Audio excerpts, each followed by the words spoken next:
Nel nome del Padre, del Figlio e dello Spirito Santo. Carissimi, Dio dice che l'amore tra l'uomo e la donna è cosa molto buona, perché Lui è la sorgente di ogni amore. Da Lui siete stati creati, maschio e femmina, a sua immagine e somiglianza. E ogni qualvolta per amore l'uomo e la donna si chiamano reciprocamente a lasciare il proprio padre e la propria madre per divenire una cosa sola, essi vivono già un'obbedienza alla volontà del Creatore ed entrano così nella sua benedizione. Ringraziamo il Signore e chiediamogli di portare a compimento ciò che avete iniziato.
Ora verranno letti alcuni brani tratti dall'esortazione apostolica Amoris Laetitia di Papa Francesco.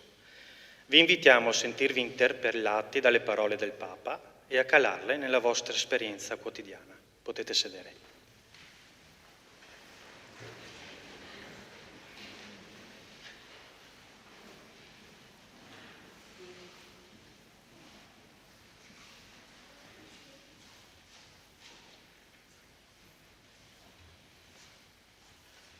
La coppia che ama e genera la vita è la vera scultura vivente, capace di manifestare il Dio creatore e salvatore.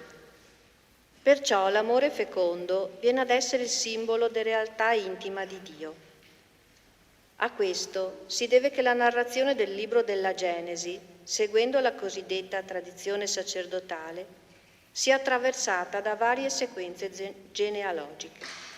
Infatti, la capacità di generare della coppia umana è la via attraverso la quale si sviluppa la storia della salvezza. In questa luce, la relazione feconda della coppia diventa un'immagine per scoprire e descrivere il mistero di Dio, fondamentale nella visione cristiana della Trinità, che contempla in Dio il Padre, il Figlio e lo Spirito d'amore. Il Dio Trinità è comunione d'amore e la famiglia è il suo riflesso vivente. Ci illuminano le parole di San Giovanni Paolo II. Il nostro Dio, nel suo mistero più intimo, non è solitudine, bensì una famiglia, dato che ha in sé paternità, filiazione e l'essenza della famiglia, che è l'amore. Questo amore, nella famiglia divina, è lo Spirito Santo. La famiglia non è dunque qualcosa di estraneo alla stessa essenza divina. Questo aspetto trinitario della coppia ha una nuova rappresentazione nella teologia paolina, quando l'Apostolo la mette in relazione col mistero dell'unione tra Cristo e la Chiesa.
Il cammino implica passare attraverso diverse tappe che chiamano a donarsi con generosità.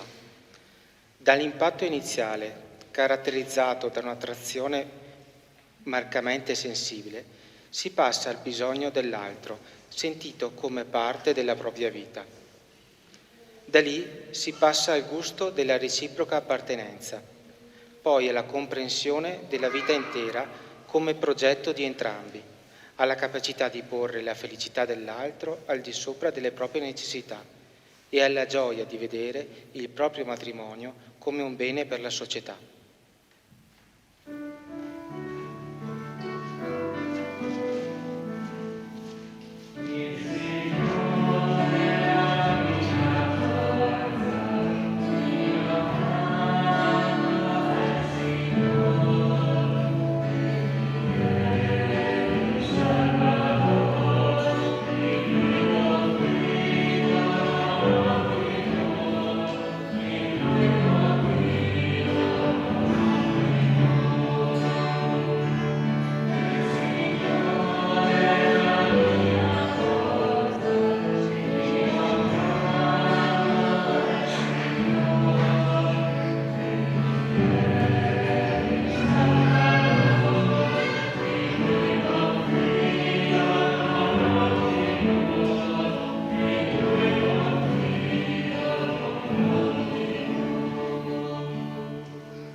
La preghiera in famiglia è un mezzo privilegiato per esprimere e rafforzare questa fede pasquale.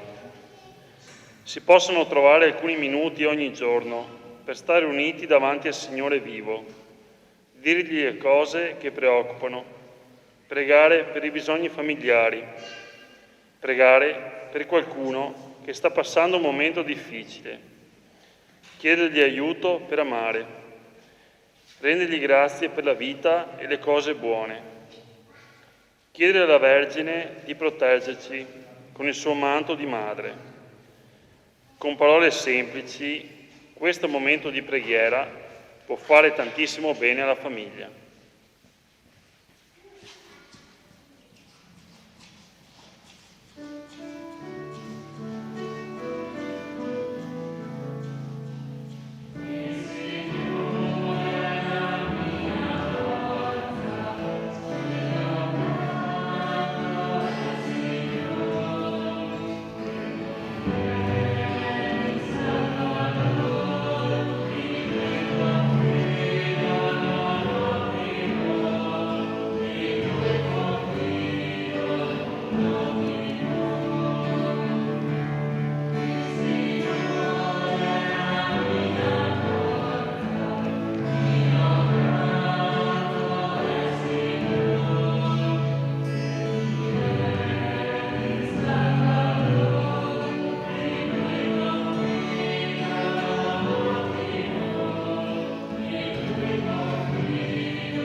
Vi lasciamo ora qualche minuto per leggere i passi che non abbiamo letto, così personalmente li potete leggere.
Buonasera a tutti, io sono Enrico, lei è Paola, noi ci siamo sposati a inizio di quest'anno. Ci siamo conosciuti circa 4 anni fa, collaborando con una web radio di Vittorio Veneto e nonostante avessimo iniziato questa attività insieme ci siamo resi conto man mano che ci conoscevamo che in più di un'occasione avremmo potuto già incontrarci in passato. Siamo stati vicini di casa all'università. Grazie. E abbiamo condiviso alcuni corsi presso il Dipartimento Universitario e ci siamo anche trovati per un certo periodo presso lo stesso istituto di lavoro. Però non ci siamo mai incontrati. Abbiamo capito poi che il momento in cui siamo venuti a incontrarci è stato quello forse che ci ha permesso poi di iniziare il nostro percorso insieme, di conoscerci ovviamente meglio, perché ci siamo avvicinati uno all'altro con tranquillità, con serenità, confrontandoci, ascoltandoci, senza imporre uno all'altro ovviamente il nostro modo di essere, anzi consci anche delle differenze e di quello che ci diversificava. E devo dire che questo ovviamente ha contribuito a rafforzare ancora di più il nostro rapporto. Ci siamo resi conto, man mano ovviamente che passava il tempo, che le ore nel weekend o le poche giornate ovviamente, le poche serate durante la settimana non c'erano più sufficienti. Abbiamo deciso perciò di iniziare il nostro cammino matrimoniale e abbiamo pensato di sposarci. Così una domenica ho chiesto a Paola se volesse sposarmi. È una richiesta difficile, anche se si dà per scontata la risposta tante volte. In realtà anche la fede in tasca pesa molto più di quello che uno può immaginare. Lo dico con un po' di leggerezza, però la risposta per fortuna è stata sì e abbiamo iniziato il nostro percorso insieme. Sì, prima di iniziare il nostro percorso di avvicinamento al matrimonio abbiamo avuto l'occasione di stare molto vicini ad una coppia che ci sta molto a cuore, il fratello di Enrico e la moglie, che appunto stavano preparando il loro matrimonio. Quindi per noi è stata un'occasione per in qualche modo avvicinarci a questo sacramento e seguirlo da vicino ed immaginarci anche come sarebbe potuto essere per noi. E quindi a inizio 2020, a gennaio, abbiamo iniziato poi un percorso di preparazione cristiana al matrimonio alla parrocchia di Ceneda con Don Graziano e alcune coppie guida e in queste serate che abbiamo potuto passare insieme abbiamo iniziato appunto questo percorso e la cosa che più personalmente mi è rimasta di questo cammino è stata sicuramente la condivisione con le altre coppie, ma anche i momenti di confronto con la parola che avevamo alla fine degli incontri con l'aiuto di Don Graziano, quindi il momento in cui ci confrontavamo con un passo della Bibbia o del Vangelo e quindi potevamo vedere come veniva rappresentato l'amore umano e anche l'amore divino. Il lockdown a marzo ha di fatto interrotto questo percorso che stavamo facendo e quando ci siamo rincontrati con le altre coppie ormai durante l'estate abbiamo capito che alcuni dei nostri compagni di viaggio avevano pensato di in qualche modo rimandare il matrimonio di un anno o comunque a data da destinarsi. Anche noi abbiamo fatto delle riflessioni rispetto a questo, nel senso che ovviamente la situazione era molto incerta, ci chiedevamo come fosse effettivamente possibile organizzare il nostro matrimonio con le limitazioni che c'erano, sapendo che magari non avremmo così potuto festeggiarlo come da sempre immaginavamo. Però in quel momento abbiamo comunque deciso di rimanere fedeli in qualche modo alla nostra idea, al nostro desiderio. Noi sentivamo che quello per noi era il momento in cui compiere questo passo, ci sentivamo in qualche modo chiamati e quindi abbiamo sostanzialmente deciso di fissare la data l'inizio dell'inverno, insomma, con il Don della mia parrocchia, con Don Piero, che poi ci ha anche accompagnato soprattutto negli ultimi mesi, insomma, proprio quelli prima del matrimonio. L'organizzazione non è stata facile perché ovviamente di volta in volta il tutto andava in qualche modo rivisto e sì, e le limitazioni che c'erano, insomma, hanno reso più complicato, insomma, anche le cose molto concrete, insomma, che andavano fatte. Però alla fine, il 9 gennaio di quest'anno, ci siamo sposati.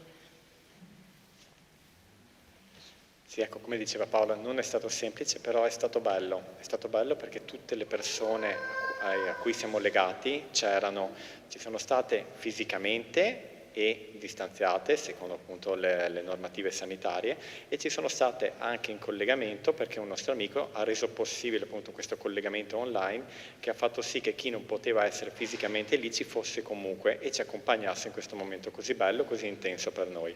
Ed in effetti così è stato, perché nel momento in cui eravamo lì e abbiamo celebrato il nostro matrimonio, abbiamo poi riempito quello spazio con l'affetto di tutti quelli che sono stati lì, ci hanno seguito, ci hanno accompagnato e ci sono stati vicini. Il pomeriggio poi noi abbiamo lasciato ovviamente la chiesa, siamo tornati a casa nostra, abbiamo passato la giornata insieme ed è stato molto bello perché ci siamo dedicati uno all'altra e abbiamo anche visto un filmato che ci hanno lasciato proprio tutte le persone, familiari, amici che ci sono vicini e che ci vogliono bene. Ci ha fatto veramente commuovere, è stato un bel momento.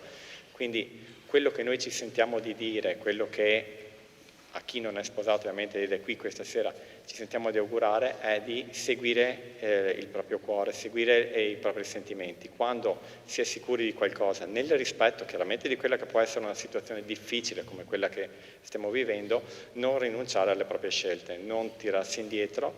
C'è la possibilità di fare tutto nel momento in cui abbiamo la forza e la decisione per volerlo fare, semplicemente basta adattarsi ma non rinunciare a quello che effettivamente per noi è importante. Grazie a tutti quanti.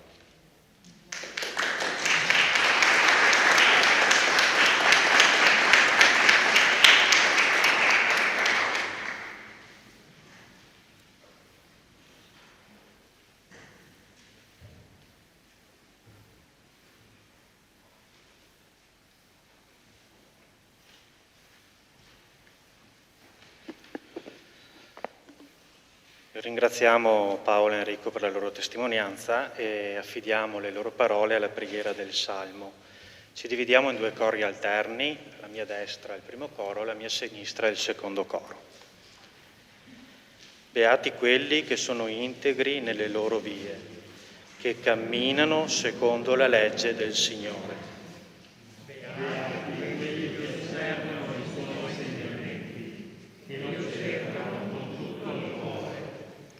E non commettono il male, ma camminano nelle sue vie.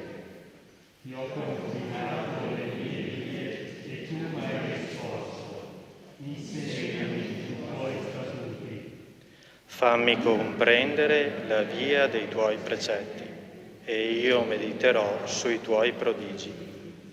L'anima mia da dolore si consuma in carne. Dammi sollievo. Parola. Tieni lontana da me la via della menzogna e nella tua grazia fammi comprendere la tua legge. Io ho scelto la mia via della fedeltà, ho posto i tuoi giudizi davanti ai miei occhi. Ho aderito ai tuoi statuti, o Signore, non permettere che io sia confuso. Io correrò nella via dei tuoi comandamenti, perché mi hai allargato il cuore.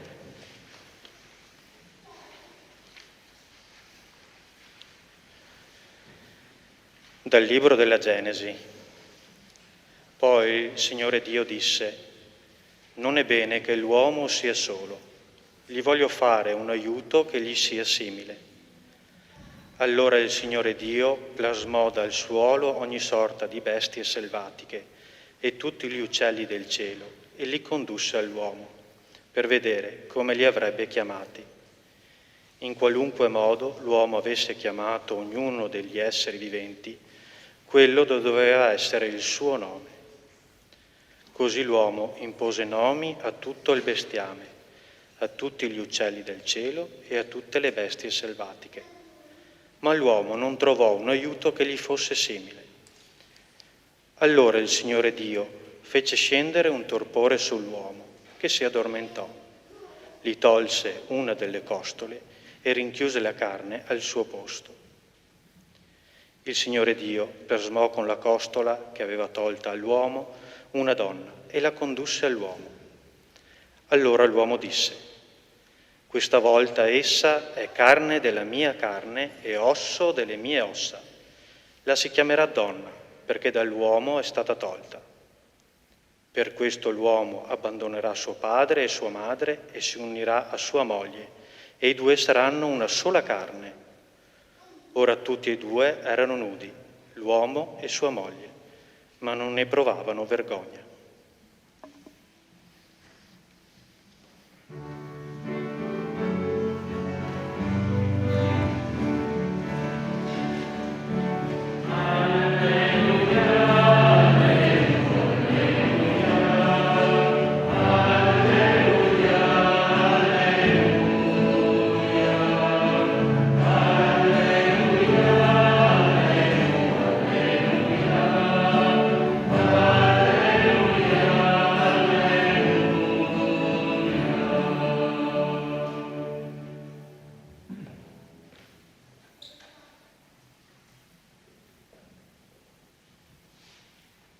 Dal Vangelo di Giovanni.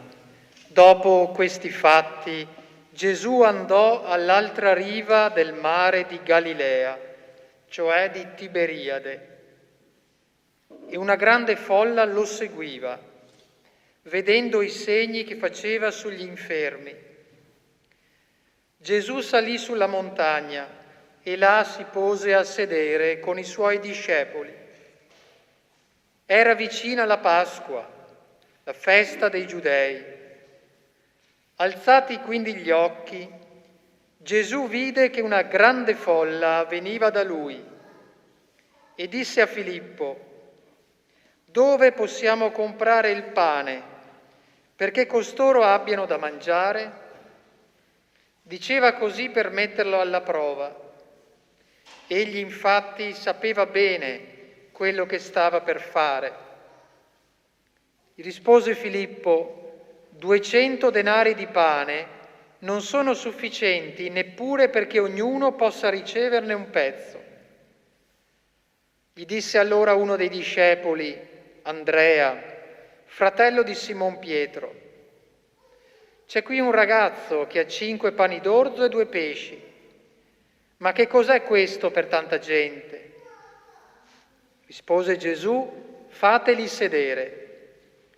C'era molta erba in quel luogo. Si sedettero dunque ed erano circa 5.000 uomini. Allora Gesù prese i pani e dopo aver reso grazie li distribuì a quelli che si erano seduti e lo stesso fece dei pesci finché ne vollero. E quando furono saziati disse ai discepoli: raccogliete i pezzi avanzati, perché nulla vada perduto.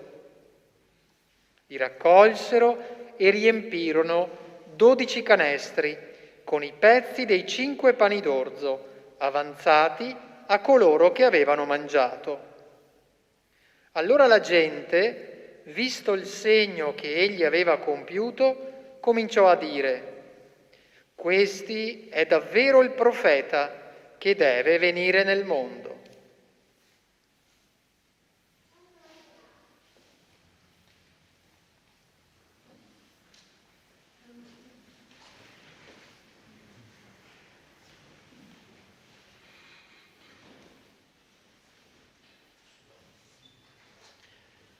Vi saluto, anche se sono arrivato un po' in ritardo, c'era stato un equivoco, io mi ero scritto sull'agenda alle 8:30, no, e la cresima cominciava alle 7, quindi a Gaiarine. Tra l'altro nel ho lasciato anche la mascherina in macchina, se qualcuno ha una mascherina dopo da offrirmi in più. Bene, sono contento intanto di vedervi più numerosi di quelli che pensavo, è una cosa bella questo appuntamento tradizionale della veglia per i fidanzati, veglia di preghiera, è una cosa proprio che mi fa piacere vedere in questo tempo questo bel numero. Abbiamo ascoltato una testimonianza, credo che è sempre bello sentire testimonianze perché appunto le accennerò anche, grazie, dopo, ormai adesso. E la lettura del Vangelo, che è un Vangelo sempre bello questo qui, no? E c'è quella frase da cui parto e che mi sollecita sempre. C'è qui un ragazzo che ha 5 pani d'orzo e 2 pesci. Ma che cos'è questo per tanta gente? Ripeto una frase che mi ha sempre molto colpito. Quei pani e quei pesci appartenenti ad un anonimo ragazzo della folla, chissà perché li aveva, forse era stata la mamma a sua insaputa a metterla nello zainetto, perché non si sa mai, poi si trova, guarda cosa c'è, forse, immagino che sia nata così, qua c'è un ragazzo che ha del pane e del pesce, è nata così, e questo ragazzo viene portato davanti agli apostoli, c'è qui un ragazzo che ha 5 pani. Ma che cos'è questo per tanta gente? Quei pani, quei pesci vengono presentati a tutti, ma con un senso di delusione e anche un po' di sgomento. Come facciamo a sfamare tanta gente con soli 5 pani e 2 pesci? Ecco perché mi ha colpito, prima perché è simpatica la scena, ma anche perché mi fa venire in mente tante situazioni in cui c'è qualcosa magari di bello e di promettente, però a un certo momento appare insufficiente, gravemente insufficiente. E fra queste esperienze non fa eccezione anche quell'esperienza così fondamentale e importante che è l'esperienza dell'amore tra un uomo e una donna. Magari i momenti iniziali di questo amore sono apparsi, e forse lo sono stati anche travolgenti, però poi passando il tempo le cose si ridimensionano e viene un momento in cui sembra quasi inevitabile dire ma che cos'è questo che abbiamo fra le mani, questo amore, di fronte a tutta la vita che abbiamo davanti, di fronte a tutta questa gente, ma di fronte a tutti questi anni che abbiamo davanti, cos'è questo? Che cos'è questo per i tanti anni che si prospettano davanti a noi, che sono molti più di quelli che si prospettavano per i nostri nonni e bisnonni, ricordiamocelo. Potrà bastare o non è troppo poco? Cos'è questo per tanta gente? E la stessa reazione a volte avviene quando si sentono testi come quelli che la veglia, l'avete ascoltati, qui l'Amoris Laetitia, perché avevo letto la veglia che mi aveva passato Don Roberto, quando si ascoltano testi come quelli che avete ascoltato dell'Amoris Laetitia, che prospettano la grandezza, la bellezza, la straordinarietà di quell'esperienza che è la coniugalità, la relazione uomo-donna nel matrimonio. Guardando a se stessi, ai propri sentimenti, ai tanti limiti personali, caratteriali, temperamentali e così via, a volte viene proprio questa frase: che cos'è questo che abbiamo in mano di fronte a queste prospettive così alte? Non sono forse troppo alte le prospettive che ci vengono presentate? Non sono impossibili da realizzare con i poveri mezzi di cui disponiamo? Sono domande credo che prima o poi arrivano sempre, e se può consolarvi, le stesse domande se le pone uno che è in cammino verso la vita consacrata o la vita del ministero ordinato. Le stesse. Che cos'è questo di fronte a tanta gente? Invece di gente possiamo dire altre cose, ma... Ebbene, i gesti che Gesù fa sul pane e sui pesci, li prese, rese grazie, distribuì, sono gesti ben precisi, li prese, rese grazie. Decisivo che rendere grazie, decisivo che rendere grazie, perché a qualcuno non sarebbe venuto in mente di rendere grazie, sarebbe venuto in mente di imprecare contro la mala sorte, oppure verso la pigrizia dei discepoli che non si erano immaginati di poter aver bisogno. Spesso capita così, no? Gesù rende grazie di fronte a quel poco che ha. Cos'è questo poco per tanta gente? Rende grazie. Distribuì, condivise. Gesti molto molto importanti. Ebbene, i gesti che Gesù fa è ciò che egli può fare anche di fronte alla nostra fragilità umana. Questo è il messaggio del Vangelo, sapete, alla fin fine. Questi gesti si possono ripetere di fronte a quel poco che abbiamo noi fra le mani, a patto che lo mettiamo nelle mani di Gesù, certo, a patto che lo mettiamo nelle mani di Gesù. Se noi ciò che abbiamo lo mettiamo nelle sue mani e accettiamo che Egli lo prenda, lo riconosca come cosa di cui rendere grazie e ci uniamo a questo rendere grazie. Accettiamo che ci insegni a non aver paura a condividerlo, c'è la speranza fondata che quel poco che noi abbiamo possa bastare per tutti gli anni a venire, ma anche per tutte le persone che entreranno in relazione con voi o che prenderanno vita grazie alla vostra relazione, a cominciare dai figli. Che cos'è questo per tanta gente?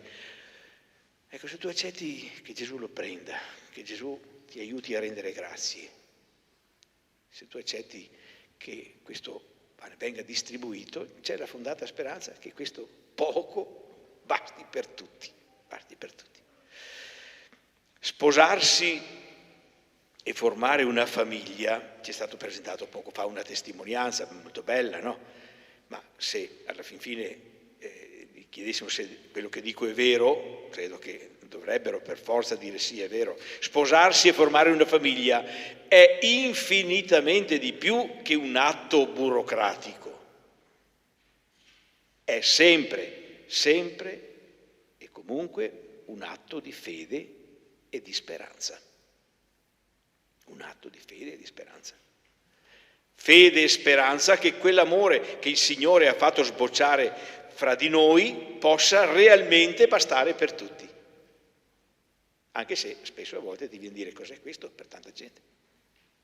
Fede e speranza che tu sia per me il vero e autentico dono di Dio, come io lo sono per te, e che da questo possa scaturire amore e vita per tutti, per noi e per gli altri. E di questo rendo grazie, perché io posso rendere grazie e continuare a rendere grazie se continuo a ritenere che quello è un dono. Nel momento in cui non mi appare più un dono o mi sembra troppo scarso per essere un dono, io l'ho perso, l'ho già perso. Quindi è triste quando due non riescono più a rendere grazie per quello che hanno, poco, rendo grazie. Ripeto, sposarsi e formare una famiglia è sempre un atto di fede e di speranza. E guardandoci in giro possiamo dire, nonostante tutto, possiamo accorgersi che ci sono segni che ci dicono che questo è possibile, che non è irrealizzabile. La testimonianza che abbiamo fatto poco fa, non occorre mica andare chissà dove, su Marte, per accorgersi. La testimonianza poco fa è un segno semplice, senza grandi manifestazioni straordinarie, che questo è possibile, Io credo che tante persone che voi avete conosciuto, magari persone che ormai vivono da tanti anni insieme, con delle fatiche, ma testimoniano che questo è possibile, che quel poco, quello che a volte sembra proprio poco possa bastare per tutti, Certo, per tanti aspetti occorrerà andare controcorrente, occorrerà fare scelte anche coraggiose, ma con l'aiuto del Signore e del suo Santo Spirito non è irrealizzabile, questa è la promessa del Signore. E siamo nel collegio dell'Immacolata, ricordate per cosa è stata dichiarata Beata Maria, beata perché tu hai creduto al compimento delle parole, delle promesse del Signore. Ciò che sembrava umanamente impossibile si è realizzato in Maria. Ciò che sembra umanamente impossibile a volte può realizzarsi in coloro che accettano che Gesù renda grazie e ti aiuti a rendere grazie di quel poco che tu hai e ti insegni a distribuirlo, a non chiuderti, a uscire. Accadranno miracoli. Ecco, credo che sia un testo molto bello che ci fa così pensare anche a queste cose del matrimonio, perché secondo me è proprio una sua applicazione verissima. Chiediamo davvero al Signore allora che ci aiuti ad avere sempre di più, con l'aiuto del suo Spirito, perché da soli non ce la facciamo, avere sempre di più questa fede e questa speranza, che poi si tradurranno nell'amore, chiaro.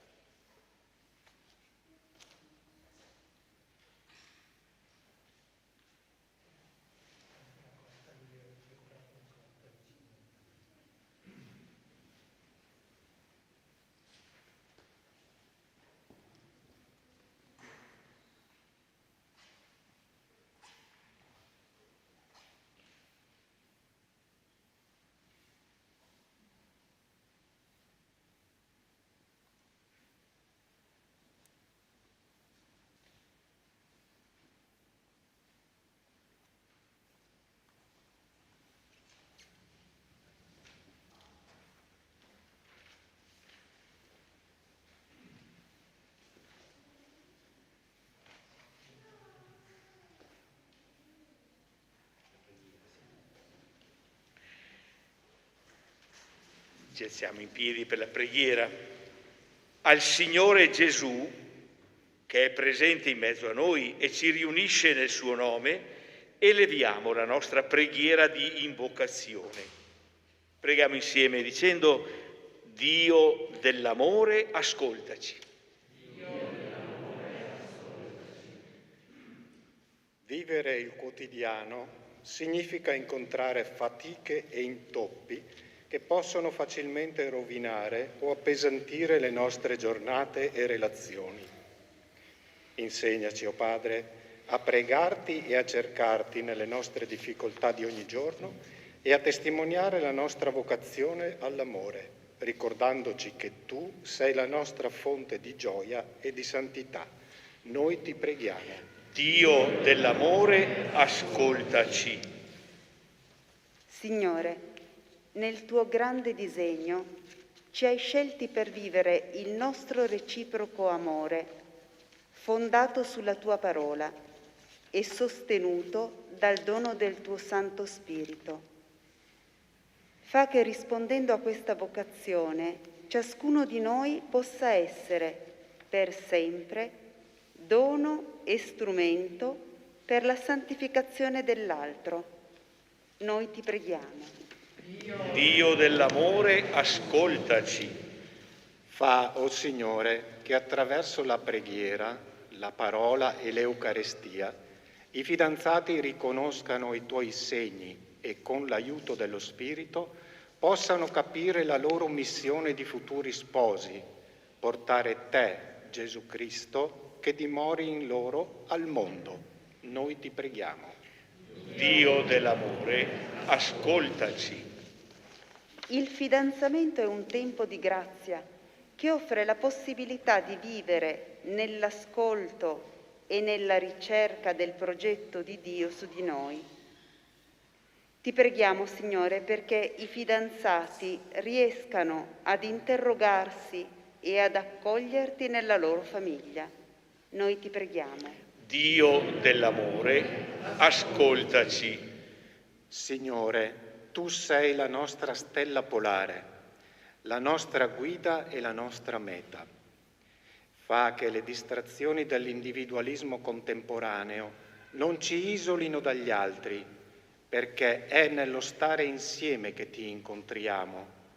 Fa che nel condividere la nostra strada di fidanzati e sposi possiamo alimentare quotidianamente il nostro cammino verso la santità. Noi ti preghiamo.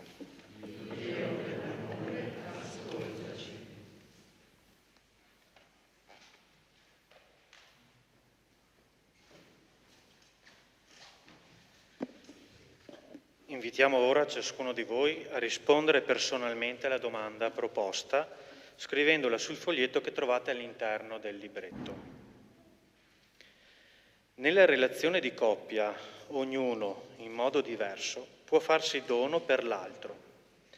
In che modo il tuo fidanzato o la tua fidanzata si fanno dono per te?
Durante il canto siete invitati a scambiarvi i foglietti riflettendo insieme su quanto avete scritto.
ora vi avvicinerete all'altare e riceverete un dono, un segno da parte del nostro Vescovo. Una volta ricevuto, siete invitati a mettere quanto scritto durante il lavoro personale all'interno del segno, per proteggere e conservare l'essere dono per l'altro, come tesoro prezioso per la propria vita insieme.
Ciao a tutti, condividiamo alcuni brevissimi pensieri. Monsignor Maurizio Gronchi diceva: la veglia, quella che stiamo vivendo noi questa sera, diventa un momento bello per riscoprire la grazia che opera nella coppia, non per capacità o bravura nostra, ma come dono ricevuto, nella consapevolezza che è l'incontro con Lui che fa la differenza. Incontro che ci darà la forza per affrontare la vita insieme, nel per sempre. È un periodo difficile questo, non serve che ce lo diciamo, ma noi che portiamo Gesù nel cuore siamo abituati a vedere il bicchiere mezzo pieno. Siamo abituati a cogliere le cose belle ed essenziali della vita, nella vita di coppia. Lo abbiamo sentito anche nella testimonianza di Paolo ed Enrico, giovani sposi. Scegliere ciò che è importante, non mollare. Lui non aspetta altro che il vostro sì di quel giorno, un sì che dica: vieni Gesù, abbiamo bisogno di te. Abbiamo bisogno di te per affrontare questa vita insieme, perché da soli sarebbe tutto più difficile.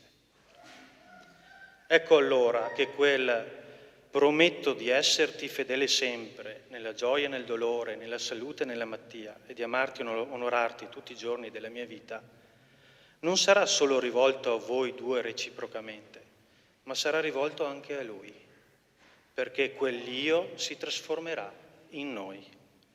E allora potrete dire: promettiamo di esserti fedele sempre, nella gioia e nel dolore, nella salute e nella malattia, e di amarti e onorarti tutti i giorni della nostra vita. Volevamo ringraziare tutti i sacerdoti e le coppie di sposi che vi hanno accompagnato nel vostro percorso di preparazione al matrimonio cristiano. Grazie, perché con la vostra dedizione e gratuità siete immagine bella della Chiesa e del volto di Cristo. Il nostro Vescovo Corrado, per l'attenzione particolare e costante che rivolge a voi fidanzati e alla pastorale familiare. Al Collegio Immacolata per averci accolto con tanto affetto, a Paolo ed Enrico per la loro bella testimonianza, ai musicisti e al coro un po' improvvisato ma che hanno saputo rendere questi momenti ancora più belli ed intensi. La Tenda TV che ci segue e con il suo prezioso servizio ci aiuta nella nostra missione. Alla sottocommissione fidanzati dell'Ufficio Famiglia Diocesano. Abbiamo la fortuna di avere al nostro fianco delle famiglie veramente uniche e anche grazie al loro lavoro che questa veglia ha preso vita. Nonostante le difficoltà, hanno saputo vedere il bicchiere mezzo pieno. E a tutti voi qui presenti vi auguriamo di riuscire sempre a riconoscere l'importanza della grazia di Dio. Se riuscirete ad accogliere Gesù nella vostra coppia, vedrete che tutto si potrà affrontare. Non senza fatiche, ma sicuramente con gli strumenti giusti. Noi tutti siamo proprio qui a testimoniare questo. La vita di sposi è bellissima, ma impegnativa. Non affrontate questo cammino da soli, ma accogliendo Gesù nel vostro cuore, anche attraverso le persone che amate e che vogliono bene, che incontrerete nelle vostre comunità e nel vostro cammino della vita. Grazie a tutti.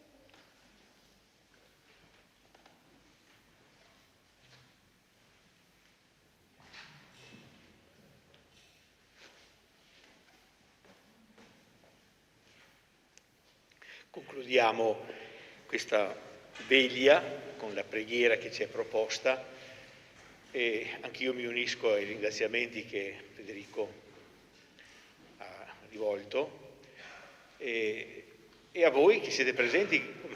Io commentavo con Don Roberto, ti aspettavi di più, di meno, meno male, ogni tanto siamo sorpresi anche dalla vita, è bello. Sono segni di speranza, germogli di fiducia in un momento, come veniva ricordato poco fa, difficile che ci penalizza tutti, però probabilmente anche il fatto che manchino delle dimensioni ne fa nascere il bisogno, l'apprezzamento, il desiderio. Quindi vogliamo anche non far venire nuove pandemie, però saper cogliere anche nel momento della difficoltà, saper cogliere le possibilità, le opportunità. Tutto concorre al bene di coloro che si scoprono, si credono amati da Dio e amano Dio. Tutto concorre al bene, ricordiamolo. E questo di questa sera è anche un piccolo segno. Chiediamo al Signore la sua benedizione che ci accompagni e ci sostenga. Preghiamo. O Padre che ti sei affidato a Giuseppe e Maria per l'incarnazione del tuo Figlio, vero Dio e vero uomo, fa che affidiamo alla Santa Famiglia di Nazareth il nostro cammino di fidanzati per realizzare il tuo progetto sull'amore coniugale. Con questa confidenza ci rivolgiamo a te con la preghiera che Gesù stesso ci ha insegnato. Padre nostro.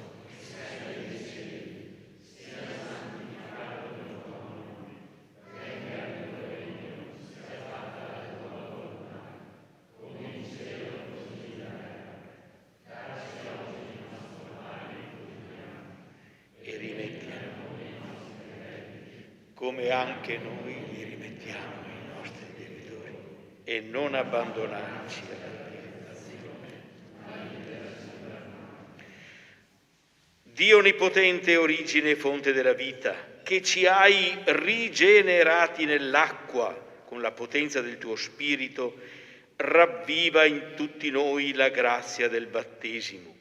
E a questi fidanzati, incamminati verso la scelta matrimoniale, concedi un cuore libero e una fede ardente e una grande speranza, perché purificati nell'intimo e uniti nel reciproco amore, realizzino un'autentica comunione di vita nella costante ricerca della santità e accolgano il dono del matrimonio, nuova via della loro santificazione.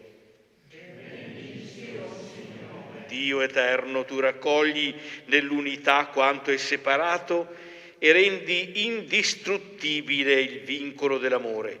Tu hai benedetto Abramo e Sara, Isacco e Rebecca, Giacobbe e Rachele, Tobia e Sara. Sii ancora tu a benedire questi tuoi figli e a dirigerli in tutto ciò che di bene vivranno e faranno. A te innalziamo la nostra lode, o Signore, che nel tuo provvidenziale disegno chiami e ispiri questi fidanzati a divenire l'uno per l'altro segno del tuo amore.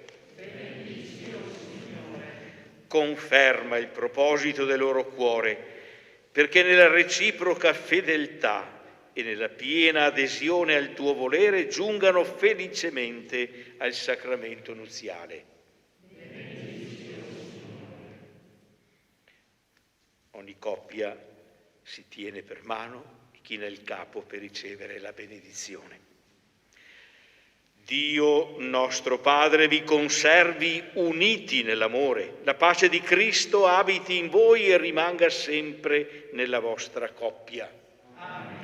Abbiate benedizione nei figli, conforto dagli amici, vera pace con tutti. Siate nel mondo testimoni della carità di Cristo sposo. Sappiate riconoscere Dio nei poveri e nei sofferenti, perché essi vi accolgano un giorno nella casa del Padre. Amen. E su voi tutti che avete partecipato a questa liturgia, scenda la benedizione di Dio Onnipotente, Padre e Figlio e Spirito Santo. La gioia che il Signore vi concede sia per tutta la vita. Andate in pace.